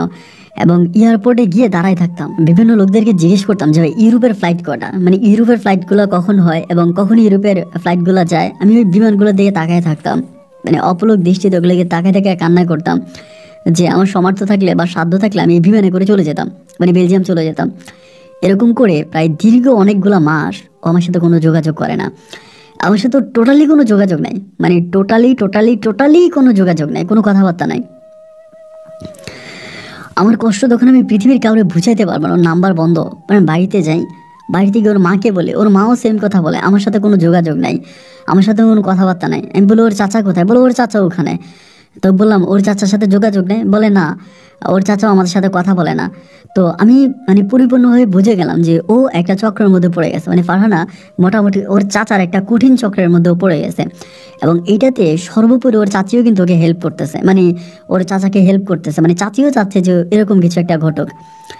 আমি ওর মাকে এটা বললাম যে আপনার দেবর কি এরকম যে আপনারা বলতেছে ফারহানার কোনো ক্ষতি করবে, আপনাদের জায়গাটাকে লিখে দেওয়ার জন্য এরকম কিছু? বলে না, আমার দেবর তো আমাকে এরকম কিছু, আমার সাথে টোটালি যোগাযোগে নাই। দীর্ঘ 6টা মাস কেটে গেল ভাই, ফারহানার সাথে আমি কোনো যোগাযোগ করতে পারি না, কোনো কথা বলতে পারি না। 6 মাস পরে আমি আর নিজেকে ধরে রাখতে পারতেছি না, আমি যে বাবা মায়ের ঘর ছেড়ে চলে আসছি, কখনোই তাদের কাছে যাব না, তাদের কাছে যাওয়ার কোনো প্ল্যানিং আমার নাই, কখনোই তাদের কাছে যাব না। আমি সেই বাবা মায়ের দরজায় আবার গেছি। অনেক বছর পরে গেছি। যাওয়ার পরে বাবা আমাকে দেখছে, দেখে একটু ইমোশন নিয়ে আমার কাছে আসছে, কারণ ছোটোবেলায় তো ল্যাংটা কাল থেকে আমাকে পাইলা লাইলে বড় করছে। ইমোশন নিয়ে কাছে আসছে, আইসা আমার হাতটা ধরছে, ধরে ক্যাশে নিয়ে গেছে, ক্যাশে বসাইছে, বসা আমার দিকে তাকায় আছে। মানে ওই দিন বাবার দিকে তাকায় আমার নিজের অনেক কান্না আসছে। বাবা আমাকে বলতেছে যে অবস্থা, এটা কী করলি, কী করলি এটা? পরে আমি নিচের দিকে তাকায় আছে। পরে বলে, তুই কোথায় গেছিলি? আমি কিচ্ছু বলি না। আমাকে বলে বাসায় যা। আমি বললাম না, বাসায় যাবো না, বাসায় গেলে মা বকা দিবে। কয় না, কেউ বকা দিবে না, তুই বাসায় যা। পরে বাসায় গেলাম, পরে মাও দেখি কান্না করতেছে আমাকে দেখা, এবং আমাকে ওগুলো গোসল করে খেতে আয়, মানে খুব ভালো করে বলছে। পরে আমি গোসল করছি বাথরুমে ঢুকে। গোসল করার পরে মা তখন খাবার দিল, খাচ্ছি। বড় ভাইরা আছে, বড় ভাইরা অনেকে বিয়ে করছে, তাদের ওয়াইফরা আসে, সবাই আমার সাথে খুব ভালো করে কথা বলতেছে, মানে খারাপ কিছুই না। খাইলাম, খাওয়ার পর আমার বলতেছে তুই রুমে গিয়ে রেস্ট কর। তো আমাকে একটা রুম দিলাম, ওই রুমে আমি আগেও থাকতাম, মাঝে মাঝে গেলে আমার এই রুম এটা। রুমের মধ্যে ঢুকে রেস্ট করতেছি, চিন্তা করতেছি কি করবা। আমি তো আমার বাবার কাছে আসছি শুধুমাত্র বেলজিয়াম যাওয়ার জন্য, আমি বেলজিয়াম চলে যাব। এভাবে 2 দিন কাটাই দিলাম। আর 2 দিনে তো আমি অসংখ্যবার ওই ফারহানাকে ট্রাই করেই যাচ্ছি, নাম্বারে কোনোভাবে মানে লাইন পাই না। দেন আব্বা তখন আমার বলতেছে গ্যারেজে বয়, গ্যারেজটা দেখ, গ্যারেজটা তো মরে গেছে, এখন তো আর গ্যারেজটা আগের মতো নাই, চলতেছে না, গ্যারেজে বয়। তো আমি তখন গ্যারেজে বসতাম, এবং আমার ভিতরে টার্গেট যে আমি তো চলে যাব, মানে আমি তো এখানে থাকবো না, আমি চলে যাব। এইভাবে 3 দিন 4 দিন 5 দিন গ্যারেজে বসে আছি। একটা সময় আমি তখন সর্বোপরি বাধ্য হয়ে আমার আব্বারে বলছি যে আব্বা, আমার না কেন জানি বেলজিয়াম যেতে ইচ্ছে করতেছে, আমি বেলজিয়াম যাব। এমনি আব্বারে বলতেছে। আব্বা তখন হঠাৎ করে বলতেছে স্পেসিফিক তুই বেলজিয়ামে কেন যাবি? প্রায় আমি বললাম যে আমার ইচ্ছা করতেছে, ইউরোপের বেলজিয়াম দেশটা অনেক ভালো, আমি এখানে যাব। পরে আব্বা আমারে বলে পাগলামের আর কোনো মানে খাই দেয় আর কোনো কাজ নাই, তুই যদি চলে যাস তাহলে আমার গাড়ি গ্যারেজ দেখবে কে? এত বছর গ্যারেজটা পালায় রেখে চলে গেছিস, আমার আয় ইনকাম উন্নতি সব কিছু শেষ, এখন গ্যারেজটারে আস্তে আস্তে উঠা, তোর বেলজিয়াম যাওয়া লাগবে না, তোরে আমি দেখে শুনে একটা বিয়ে করাবো, এবং বিয়ে করাই তোরে আমি ভালোভাবে রাখবো, আমি তোর নামে প্রয়োজনে গ্যারেজটা দিয়ে দেবো, তুই গ্যারেজটা ভালো করে চালা। মানে ওই সময় আব্বা আম্মা দুজনে আমার সাথে এরকম ব্যবহার করতো ভাই, যেটা আমি আসলে বলে বোঝাতে পারবো না। ওরা আমার সাথে আর কোনো খারাপ আচরণ করতো না, খারাপ ব্যবহার করতো না, একদম নিজের সন্তানের মতো আমাকে আদর করতো। ওদের যেরকম যে সন্তানগুলো আছে ওগুলোর মতো আমাকে আদর করতো। গাড়ির মানে প্রেশার দিত না, চাপ দিত না। আব্বু আমাকে বলতো তুই কী খাবে, তোর জন্য কী আনবো। বাসা থেকে আব্বা আমার জন্য দুপুরবেলা খাবার নিয়ে আসতো। মানে এমন একটা অবস্থা যে আম্মা রান্না করে দিলে আমারে বলতো যে অবুজের জন্য দাও, অবুজের জন্য খাবার নিয়ে যায়, আব্বা আমার জন্য খাবার নিয়ে আসতো। এই ভালোবাসাগুলো কিন্তু আমি আমার মানে অতীত জীবনে কখনোই তাদের কাছে পাই নাই। তো পরে দেখলাম যে না, আব্বাকে কোনোভাবে রাজি করাতে পারি না। মাকে বললাম যে মা, আমি বেলজিয়াম যাব। মাও সেম একই কথা বলতেছে, আর পাগলামি করতে হবে না, তুই একবার চলে গেছিস, দীর্ঘ অনেকগুলো বছর বাড়িতে আসিস নাই, আমরা তোর অনেক মিস করছি, আমরা অনেক কান্নাকাটি করছি, তোরে আমি ল্যাংটা আমার কোলে নিছি, তোরে আমি লাইলা পাইলা বড় করছি, এত বড় করছি, তোরে আমি, তুই আমার কেমনে রেখে চলে গেলে, আবার এখন আমার রেখে তুই বেলজিয়াম চলে যাবে, আমি তোরে ছাড়া থাকবো কেমন করে? মায়ের এই টান ভালোবাসা, বাবার এই টান ভালোবাসা কোনোভাবে আমি কাউরে বুঝাইতে পারলাম না যে আমার বেলজিয়ামে কেন যেতে হবে। পরিবারের কোনো মানুষ আমাকে এক বিন্দু পরিবারের মূল্যায়ন করলো না। আব্বা যে কথা বললো, আম্মা সে একই কথা বলতেছে, আমার কেউ বেলজিয়ামে পাঠাবে না। এভাবে ভাই অনেকগুলো মাস কেটে গেল। একটা সময় আমি নিঃশ্বাস নিতে পারি না, মনে হয় যেন এই পৃথিবীতে অক্সিজেন নাই, পৃথিবীতে সমস্ত গাছপালাগুলো শুকিয়ে গেছে, আমি অক্সিজেন নিতে পারি না, আমার নিঃশ্বাস নিতে পারি না, এত বেশি কষ্ট হচ্ছিল। একটা সময় কান্না করতে করতে আমি এমন একটা পথ বেছে নিলাম। এমন একটা পথ বেছে নেওয়ার একটা কারণ ছিল, সেটা হচ্ছে হঠাৎ করে একটা লোকের সাথে আমার পরিচয় হয়। এবং এই লোকটার সাথে পরিচয় হয় বলতে, এই যে আমি বেলজিয়ামে যাব বা এই পরিকল্পনা করতেছি, বিভিন্ন জায়গায় যোগাযোগ করতেছি, এরকম করতে করতে বেলজিয়ামে থাকা একটা লোকের সাথে আমার পরিচয় হয়। এই লোকটার বাড়িও ঢাকাতেই ছিল, ঢাকাতে ওনার বাড়ি, ওনার সাথে আমার পরিচয় হয় যে কোনোভাবে হোয়াটসঅ্যাপের মাধ্যমে, আমাদের ফেসবুকের মাধ্যমে কথাবার্তা হয়। পরে উনি আবার ওখানকার প্রশাসনিক লেভেলের অনেক ভালো একটা পর্যায়ে আছে, বা প্রশাসনিকভাবে ওনার অনেক মানে পাওয়ার আছে। তো ওনার আমি সবগুলো বিষয় খুলে বললাম আর কি। উনি বলছে আমাকে হেল্প করবে। 2 মাস পর উনি আমার বলতেছে যে তুমি ওর লোকেশনটা কতটুকু জানো? পরে আমি বললাম যে দেখেন, লোকেশন আমি কিছু জানি না, তবে ওর পাসপোর্টের একটা কপি আমার কাছে আছে। ও যখন পাসপোর্ট করছিল, পাসপোর্টের একটা কপি আমাকে দিয়ে গেছে। পরে আমাকে বলে একটা কাজ করো অবুজ, ওই পাসপোর্টের কপিটা আমাকে হোয়াটসঅ্যাপে পাঠিয়ে দাও। আর পাসপোর্টের কপিটা পাঠিয়ে দেওয়ার পরে এই মেয়েটাকে বেলজিয়ামে খুঁজে বের করা, এবং খুঁজে বের করে বেলজিয়ামের প্রশাসন দিয়ে মেয়েটাকে দেশে পাঠানো সো হার্ড, এটা অনেক কঠিন কাজ, এবং এটার জন্য মোটামুটি টাকা লাগবে। তাই আমি বললাম কীরকম টাকা লাগবে? উনি আমাকে বলে খুব বেশি না, তুমি আমাকে 5 লাখ টাকা দিলে হবে। যদি আমাকে 5 লাখ টাকা দাও, আমি 5 লাখ টাকার ভিতরে মেয়েটাকে পাসপোর্ট দ্বারা খুঁজে বের করব, খুঁজে বের করে আমি মেয়েটাকে বাংলাদেশে, প্রথমে উনি না সরি 8 লাখ টাকা চাইছিল। পরে আমি 8 লাখ টাকা দিতে পারলাম না, বা আমি বললাম যে ভাই আমি কোথেকে দেবো, শেষ পর্যন্ত 5 লাখে এসে ঠেকছে। এবং 5 লাখের নিচে নামে না, যে সর্বোপরি ওনাকে 5 লাখ টাকা দিতে হবে, যদি 5 লাখ টাকা দিই তাহলে উনি ওকে বের করে দিবে। তো আমি ওনাকে এরকমভাবে বললাম যে ভাই ঠিক আছে, আপনি কাজ করেন এবং কাজ করে ওকে দেশে পাঠাই দেন, আমি আপনাকে পরিবার আছে, আপনার পরিবারে আমি গিয়ে টাকা দিয়ে আসবো। উনি আমার বলতেছে না ভাই এভাবে হবে না, কারণ তুমি আমার পাসপোর্ট দিবা, পাসপোর্ট দিয়ে আমি ওই মেয়ের ভিসা বাইর করবো, মেয়ের কে নিয়ে গেছে সেই জায়গায় ঠিকানা বের করব, এবং এরপরে আমি আমার নিজের কাজ বাদ দিয়ে দৌড়াবো, দৌড়ে সব কিছু ঠিক করে মেয়েটার দেশে পাঠাবো। এটা তো সহজ কোনো কাজ না, এটা অনেক বড় বড় কঠিন একটা কাজ। তো এই কাজ করতে হলে তুমি আমাকে অগ্রিম টাকা দিতে হবে, আর অগ্রিম টাকা না দিলে আমি কাজ করব না। মানে উনি খুব সোজা সাপটা মানুষ, আমি কাজ করবো না বলে দিছে। পরে আমি বললাম আচ্ছা ভাই ঠিক আছে, সমস্যা না, আমি টাকা দিব, কিন্তু টাকাটা আমি কোথায় পাবো? 5 লাখ টাকা তো আর মুখের কথা না, কোনোভাবেই টাকা ম্যানেজ করতে পারি না, টাকা ম্যানেজ করতে পারি না। এবং এদিক দিয়ে উনি বলতেছে তাড়াতাড়ি করো নাইলে হবে না, এটা ওইটা, উনিও টাকার জন্য প্রেশার দিচ্ছে। আর আব্বা আম্মার কাছেও কোনোভাবে টাকা চাইতে পারি না, আর ওনারা আমাকে টাকা দিবেও না। 5 লাখ টাকা তো মুখের কথা না, এটা চাইলেই কি আমাকে দিয়ে দিবে? অনেক বেশি টাকা দেবে না। শেষ পর্যন্ত ভাই একটা লোক একটা গাড়ি নিয়ে আসছে, ওই লোকটা আমার আব্বার পরিচিত, গাড়িতে একটু কাজ ছিল, আমার বললো কাজটা করে ওনাকে কালকে গাড়িটা ডেলিভারি দেওয়ার জন্য 10টার দিকে ওনার ড্রাইভার আসবে, এসে গাড়িটা নিয়ে যাবে। এই গাড়িটা যদি আমি সেকেন্ড হ্যান্ড বিক্রি করি, মানে সেকেন্ড হ্যান্ড যদি গাড়িটাকে বিক্রি করা যায় তাহলে 30 লাখ টাকা বিক্রি হবে, সর্বনিম্ন 30 লাখ টাকা। আমি 30 লাখ টাকার গাড়িটা ওই দিন রাতে অনলি 5 লক্ষ টাকায় একটা চোরের কাছে বিক্রি করে দিই। মানে যারা নিয়ে গাড়ি মানে পার্টে পার্টে কাটবে, গাড়িটা পার্টসগুলো বিক্রি করবে, চোরের সাথে কন্ট্রাক্ট করি, এবং 5 লক্ষ টাকা আমি তখন এই গাড়িটা বিক্রি করে দিই রাতের বেলায়। গাড়িটা আমি গ্যারেজ থেকে বের করে গাড়িটা ওই জায়গায় বিক্রি করে দিই, এবং গাড়িটা তালা মেরে, মানে গ্যারেজের তালা মেরে চাবির সাথে জাস্ট লিখছি আই এম সরি বাবা, যদি পারো মাফ করে দিও। এই শুধু এই জিনিসটাই লিখছি, লেখা তালার সাথে রাইখা চাবিটা আমার বাবা জানে, মাঝে মাঝে আমি যদি গ্যারেজ খুলতে লেট করি চাবি কোন জায়গায় রাখতাম ওই জায়গায় চাবিটা রেখে যাই, রেখে আমি তখন চলে যাই বলতে যে গাজীপুর আগে যেখানে কাজ করতাম সেই আগের গ্যারেজে চলে গেছি। এবং আগের গ্যারেজে চলে যাওয়ার পরে আবার ফোন নাম্বার সব নতুন, মানে আগে যেরকম নাম্বার সব কিছু নিউ, এখনও নাম্বার সব কিছু নিয়ে চলে গেছে। গাজীপুরে যাওয়ার পরে যে লোকে আমার কাছ থেকে টাকা নিছে সে আমারে বলতেছে ভাই অপেক্ষা করেন কাজ হবে, এই অপেক্ষা করেন কাজ হতে হতে হতে ভাই 4টা মাস কেটে গেছে। এবং 4 মাস পরে ওনার যে পারিবারিক ঠিকানা আছে, ওনার ফ্যামিলির সাথে যোগাযোগ করে, ওনার ভাই আছে, বাবা আছে, মা আছে, এরা সবাই আমার উল্টা বকাবাধ্য করতেছে, তুমি ওর সাথে লেনদেন করছিলে, তুমি জানো, আমরা তো জানি না, আমাদের কাছে কেন আসছো? এবং একটা সময় লোকটা করলো কি ভাই, আমার যত নাম্বার ছিল যা ছিল সব ব্লক করে দিছে, সব কিছু উনি ব্লক করে দিছে। এবং ব্লক করে দেওয়ার পরে মানে বলে যে বিপদের উপরে বিপদ, উনি সব কিছু ব্লক করে দিয়ে ওনার সাথে যোগাযোগ বন্ধ করলো। এরই মাঝে আমার আব্বা তখন কী করলো, বিভিন্ন জায়গায় ঢাকাতে বিভিন্ন জায়গায় আমাকে চোর সাব্যস্ত করে মানে আপনি লিফলেট তৈরি করতে শুরু করছে।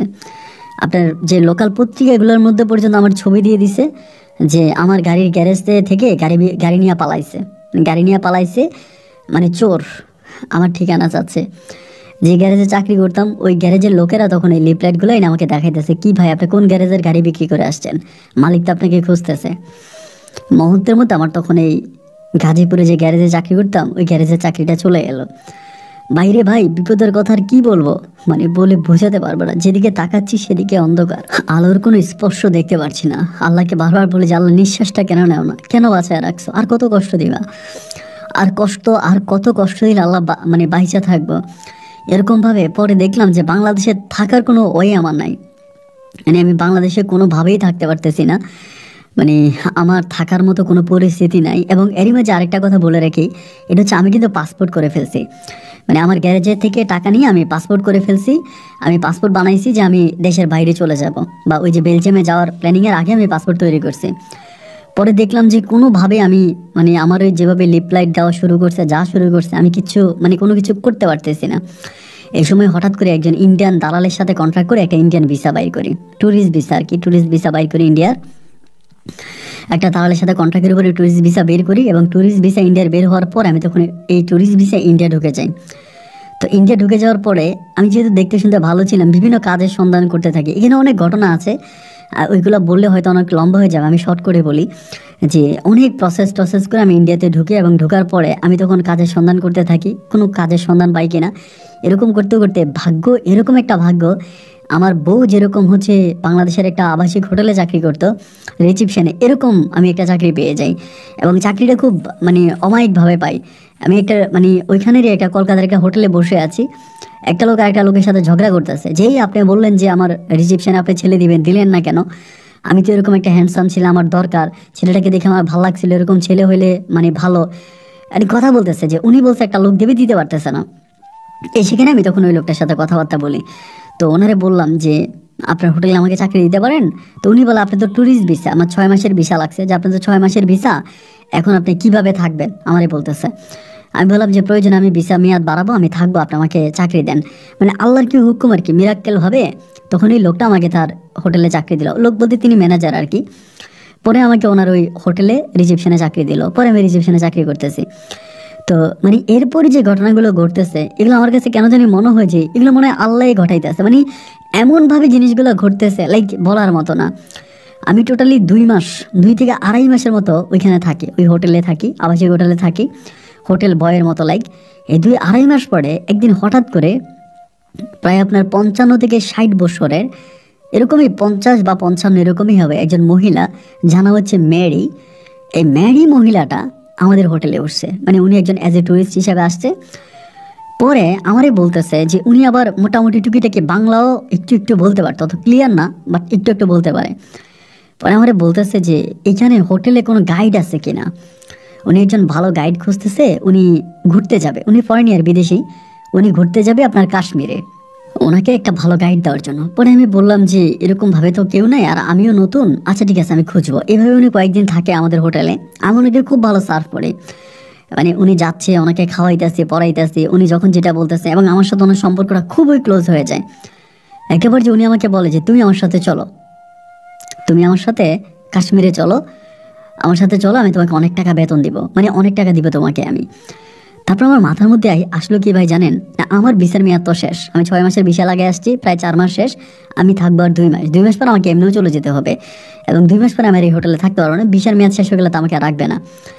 তো আরেকটা বিষয় এখানে আসছে, সেটা হচ্ছে যে ওনার সাথে যদি আমি ঘুরতে যাই, তাহলে দেখে উনি আমাকে অনেকগুলো টাকা দিবে, ওই টাকাগুলো দিয়ে আমি কিছু না কিছু একটা করতে পারবো। এই পরিকল্পনা করে তখন আমি ওনার সাথে যাওয়ার জন্য রাজি হই যে ঠিক আছে আমি কাশ্মীরে যাব। উনি সব কিছু প্রসেস করে, সব কিছু ঠিক করার পর আমি তখন কাশ্মীরে যাই। কিন্তু কাশ্মীরে যাওয়ার পরে যেদিন যাই, তার 2 দিন পরে আমি এমন একটা খবর শুনতে পাই, যেটা শোনার পরে আমি আসমান থেকে পড়ছি। আমি জানতে পারি যে ওনার বাড়ি হচ্ছে, মানে ওনার দেশ হচ্ছে বেলজিয়ামে, উনি একজন বেলজিয়ামের নাগরিক, সিটিজেন, বেলজিয়ামের সিটিজেন। উনি এই দেশে যে ট্যুরিস্ট হিসেবে আসছে ঘোরার জন্য। বেলজিয়ামটা শোনা মাত্রই আমার ভিতরে মনে হলো যে আমি আমার ফারহানার কথা ওনারে বলি, কিন্তু তাৎক্ষণিকভাবে চিন্তা করলাম যে ওনার সাথে আমি আরেকটু ক্লোজ হই, এত ক্লোজ না হয়ে হঠাৎ করে যদি ফারহানার কথা বলে ফেলে অ্যান্ড উনি হয়তো মানে আমাকে হেল্প করবে না, এটা আমার কাছে মনে হলো। এইভাবে কয়টা দিন থাকার পরে, বেশি না লাইক 3 দিন পরেই, মানে আল্লাহর কি হুকুম আর কি, আল্লাহ ভালো জানে, 3 দিন পরে উনি একদিন আমার সাথে খুব ক্লোজ হয়ে মিশে যায়, খুব ক্লোজ হয়ে মিশে বলতেছে আচ্ছা আমি বিয়ে করছি কিনা, এমন করে আমাকে বলে। আমি বললাম যে না আমি তো বিয়ে করি, আমি আনমেরিড। পরে আমারে বলতেছে আমাকে বিয়ে করবা, এমনি বলতেছে, মানে খুবই অবাক লাগতেছে বিষয়টা, যে আল্লাহ কীভাবে এটা এভাবে মিলাই দিল। পরে বলছে তুমি যদি আমাকে বিয়ে করো আমি তোমাকে বেলজিয়ামে নিয়ে যাবো। আমি অনেক কম, মানে আমার লাইফে আমি হাজব্যান্ডের কাছ থেকে অতটা শান্তি পাই নাই। আমি যেহেতু কাশ্মীরে তোমাকে নিয়ে আসছি এবং আমি কাশ্মীর ট্যুর করছি, তুমি আমার সাথে সবসময় ছিলা, অ্যান্ড এজ এ লাইক আমি তোমাকে অনেক পছন্দ করছি, আমার অনেক ভালো লাগছে, আমি তোমাকে এতে বেলজিয়ামে নিয়ে যাবো, তুমি কি আমার সাথে যাবা? এবং এই মহিলাটা, মেরি মহিলাটা আমাকে এত ভালোবাসা দিছে ভাই, আমাদের এশিয়ার মেয়েদের মতো এত ইমোশনাল, ও কান্না করে দিছে, মানে আমাকে এই কথাটা বলে সিরিয়াসলি কান্না করে দিছে। পরে আমি ভাবলাম যে কোনো না কোনোভাবে ওর সাথে আমি আগে বেলজিয়ামে যাই, এবং বেলজিয়ামে গিয়ে আমি সব কিছু খুঁজে বের করব, মানে এরকম একটা পরিকল্পনা। পরে আমি তার প্রস্তাবে রাজি হয়ে গেলাম, এবং রাজি হয়ে যাওয়ার পরে দেন সে সব কিছু ঠিক করলো, সে চলে গেল বেলজিয়ামে, আমার পাসপোর্ট নিয়ে গেল, সব কিছু ওকে করলো। করার পরে আমি তখন কী করলাম, আবার বাংলাদেশে চলে আসি, আমার ভিসার মেয়াদ শেষ, বাংলাদেশে আসছি। আসার পরে সে আমার ট্যুরিস্ট ভিসা লাগাইছে বেলজিয়ামে, এই কয়েক মাসের মধ্যে ট্যুরিস্ট ভিসা লাগাই ফেলছে, কেমনে কেমনে লাগাইছে সেই ভালো জানে। এরপরে এজ এ ট্যুরিস্ট হিসেবে আমি এম্বাসি ফেস করি, এবং এম্বাসি ফেস করার পরে এম্বাসিতে আমার পাসপোর্টে ভিসা লেগে যায়, বেলজিয়ামের ভিসা লাগে। দেন আমি তখন বেলজিয়ামে যাই, এবং বেলজিয়ামে যাওয়ার পরে উনি মানে খ্রিস্টিয়ান ছিল, বাট উনি আমার ধর্ম মতো আমাকে বিয়ে করে, মানে মুসলিম হিসেবে উনি আমাকে বিয়ে করে। একজন মসজিদের হুজুর ডাকে, মানে একজন মাওলানা ডাকে, ডেকে উনি আমাকে খুব সুন্দরভাবে বিয়ে করে পাকিস্তানের একজন মাওলানার মাধ্যমে। এবং বিয়ে করে আমি আমার সাথে বেলজিয়ামে থাকতে শুরু করি এজ এ হাজব্যান্ড ওয়াইফের মতো করে। এবং আমি তখন এই পাসপোর্ট দিয়ে আমি তখন এই ফারহানাকে খুঁজতে শুরু করি। আমাদের বাঙালি একজন বোন আছে, ওই বোনটার নামটা আমি নাই বলি, বাট ওই আপুটা আমাকে অনেক হেল্প করে, অনেক বেশি হেল্প করে। ওই আপুটার মানে পারিবারিক একটু প্রবলেম, ওনারও একটু পারিবারিক প্রবলেম আছে। ওই আপুটার হেল্পিংয়ের মাধ্যমে, পুলিশের সাহায্য সহযোগিতায় আমি বেলজিয়ামে যাওয়ার 9 মাসের মাথায়, টোটালি 9 মাস আমার লাগছে, 9 মাসের মাথায় আমি তখন ফারহানাকে ট্রেস করতে পারি ও কোথায় আছে। তো ওই মানে এই যে বয়সগুলো, মানে ফারহানা চলে যাওয়ার পরে আমার জীবন থেকে টোটালি প্রায় আপনার 5 বছরের মতো কেটে যায়। এই যে আমি বেলজিয়ামে গিয়েছি বা ঢাকায় ঘুরেছি, গাড়ি বিক্রি করেছি, এই করেছি ওই করেছি, টোটালি আমার লাইফ থেকে 5টা বছর হারিয়ে যায়। এই 5টা বছর কিন্তু ফারহানার সাথে আমার কোনো রকমের কোনো যোগাযোগ নাই, কোনো কন্ট্রাক্ট নাই, কোনো কথাবার্তা নাই। এবার যখন আমি ওইখানে যাই, সেখানে লাইক আমার আরও 1 বছরের মতো কেটে যায়, মানে 9 মাসের মতো লাগে ওরা খুঁজে বের করতে। তো ওরা আমি মানে বের করতে পারি, এবং বের করার পরে আমি তখন এই বিষয়টা, আমার যে বেলজিয়াম আমার যে ওয়াইফ ছিল, আমি আমার বিষয়টা তাকে বলি না, শুধু এতটুকুনি বলি এই মেয়েটা বাংলাদেশে, আমি তাকে চিনি, সে আমার পরিচিত। মেয়েটাকে তার চাচা আনছে, আনার পরে মেয়েটাকে ঘরের মধ্যে রেখে তাকে দর্শন করতেছে, তাকে প্রতিনিয়ত কষ্ট দিয়েছে। এই মেয়েটার মানে মেয়েটার স্বাধীনতা মানে হনন করছে। এইভাবে আমি তাকে বুঝিয়ে বলি, এবং তাকে দিয়ে আমি তখন আমার ওই মানে ওর চাচা আসলাম শেখের নামে আমি তখন মামলা করি। আমার বেলজিয়াম আমার ওয়াইফ মেরি তখনই আসলামের নামে মামলা করে, এবং ওই মামলা করার পরে তখন আদালতে এই ফারহানাকে তখন ঘর থেকে, মানে পুলিশ তখন ওকে ঘর থেকে উঠায় নেয়। উঠে নেওয়ার পরে তখন সব কিছু সত্য কথা বলে যে আমাকে এভাবে আনছে, আনার পর আমাকে এখানে আটকায় রাখছে, আমাকে টর্চার করতেছে, আমাকে এভাবে সেক্সুয়ালি হ্যারাসমেন্ট করতেছে, উনি আমার চাচা হয়, আমি বাংলাদেশে যাব। তো দুঃখের বিষয় আর কি, মানে দুঃখের বিষয় ওর সাথে আমার দূর থেকে দেখা হয়েছে, আমি ওকে দূর থেকে দেখছি বেলজিয়ামে, আমি ওর কাছে যেতে পারি নাই, ওর সামনে যেতে পারি নাই, মানে ওর কাছে যাই নাই, ওকে আমি দূর থেকে দেখছি। পরে ওকে বাংলাদেশে পাঠানোর সমস্ত সমস্ত প্রক্রিয়া আমি সম্পূর্ণ করি, এবং আমার বউ মেরির সহযোগিতা আমি তখন ফারহানাকে বাংলাদেশে পাঠাই, ওর মায়ের কাছে পাঠাই। ও তখন ওর মায়ের কাছে যায়, গেলে পর আমার সাথে হোয়াটসঅ্যাপে ওর কথাবার্তা হয়। ও আমাকে বলে তুমি কোন দেশে আছো, তুমি কোথায় আছো, তুমি কোথায় আছো আমাকে বলো। আমি কিন্তু ওকে কোনো কিছু বলি না যে আমি অ্যাকচুয়ালি কোথায় আছি, ওকে এগুলো আমি বলি না। পরে আরও 1 বছর পরে আমি তখন আমার বউ মেরিরে বললাম যে আমি একটু বাংলাদেশে যাবো, আমি ঘুরে আসবো। আমাকে প্রমিস করে তুমি আসবা তো, আমি বলছি হ্যাঁ আমি আসবো। পরে আমি বাংলাদেশে আসছি, আসার পরে আমার এই ফারহানার সাথে আজকে প্রায় 6 বছর পরে দেখা, এবং জড়িয়ে ধরে আমাকে খুব কান্না করে, আমি ওকে মানে খুব কান্না করি, খুব আদর করি। দেন ওকে নিয়ে আমি থাকতে শুরু করি। এভাবে যে আমার বউ মেরি আমাকে প্রতিনিয়ত ফোন দিয়ে যাচ্ছে যে অবস আই মিস ইউ, তুমি আসতেছো না কেন। এবং আমার কেন জানি মেরির প্রতি এক ধরনের একটা ইমোশন কাজ করতে শুরু করে। এই মানুষটা তো আমার সাথে কোনো প্রতারণা করেনি, কোনো বেইমানি করেনি, সে তো আমাকে অনেক ভালোবেসেছে। এবং আফটারঅল তার ভালোবাসায় বা তার কারণেই তো আমি আপনার বেলজিয়ামের মতো এত উন্নত একটা দেশে যেতে পারছি, এবং আমি আমার বউ ফারহানাকে ওখান থেকে ফিরে আনতে পারছি। পরে তার ডাকে সাড়া দিয়ে আমি পুনরায় আবারও বেলজিয়ামে আসি, এবং আমার বউকে আমি বলি যে আমি ইউরোপের কোনো একটা দেশে যাব, বা আমার আব্বা, আমার যে বাবা ছিল তিনি আমাকে পাঠাচ্ছে, আমাকে যে মেরি নিয়ে গেছে বা মেরির মাধ্যমে যাচ্ছে, এগুলো কিন্তু আমি বলি নাই। আমি বলছি আমার যে বাবা আছে, কোটিপতি বাবা, উনি আমাকে পাঠাইছে, আমি ওনার মাধ্যমে গেছি। তো আমি ওকে সব কিছু বলছি। দেন এরপরে আমি পুনরায় আবারও ওখানে যাই। যাওয়ার পরে আমি মেরির সাথে আসি, এবং মেরির সাথে থাকতে থাকতে এই বয়সে, মানে মেরির ওই বয়সে মেরি পুনরায় আবারও মানে বেবি কনসেপ্ট করে। একইভাবে বাংলাদেশেও আমি যখন ফারহানার সাথে থাকি, ফারহানার ঘরে আমার একটা মেয়ের সন্তান হয়, এবং আপনার মেরির ঘরে আমার একটা মেয়ের সন্তান হয়। একটা না, মেরির ঘরে আমার 2টা বেবি হয়, 2টা মেয়ে হয়। ফারহানার ঘরে আমার একটা মেয়ে আছে। এই মাঝে আমি আবারও পুনরায় বাংলাদেশে যাই। বাংলাদেশে গিয়ে আমি ফারহানার সাথে সামহাও কিছুদিন থাকি, দেন আমি আবারও বেলজিয়ামে ব্যাক করি। এই মাঝে অনেকগুলো টাইমিং কেটে যায়, কিন্তু এখন যে পরিস্থিতি বা এখন যে সময় এসে দাঁড়িয়েছে, আমি যতভাবেই ফারহানাকে বলি যে ফারহানা, আমি যদি ধরো ইউরোপিয়ান কোনো একটা মেয়ের বিয়ে করি বা কোথাও একটা বিয়ে করি, তাহলে কি তুমি মানবা? ও আমাকে বলে, আমি আমার মেয়ের মাথায় হাত দিয়ে কসম করে বলতেছি, বিয়ে তো দূরের কথা, যদি আমি কখনো জানতে পারি যে কারোর সাথে তুমি রিলেশনে আসো, তাহলে আমি সুইসাইড করব। একইভাবে ম্যারি, যদিও আমি আগেই বলেছিলাম যে ম্যারি যদিও ইউরোপিয়ান একটা মেয়ে, বাট ম্যারির আবেগ, emotion, that is like completely Asian কোনো মেয়ে, মানে এত ইমোশনাল, আমাদের ইন্ডিয়া, পাকিস্তান, বাংলাদেশি মানুষের মতো ইমোশনাল। ও বলে যে ও মরে যাবে, মানে এরকম হয়। এ পর্যন্ত অনেকবার মানে ও মানে আপনার নিজের শরীরে নিজে ইনজুরি করছে, যেমন আমার থেকে একটু হলে হাত কেটে ফেলে, শরীরে রক কেটে ফেলে, ইভেন সুইসাইড করার জন্য যে অনেকবার সুইসাইড করার জন্য গেছে, আমি ওকে ওখান থেকে ফিরে আনছি। তো আমি যদি এখন ম্যারিকে ছেড়ে দেই, আমি সত্যি মেরে সুইসাইড করবো, এবং একইভাবে যদি ফারহানা জানতে পারে যে আমি বিদেশে একটা মেয়েকে বিয়ে করছি, আমি ওকেও বাঁচাইতে পারবো না। তো ভাই দুইটা জায়গায় এসে আমি আজকে এমনভাবে এসে দাঁড়িয়েছি যে আমি কোন দিকে যাব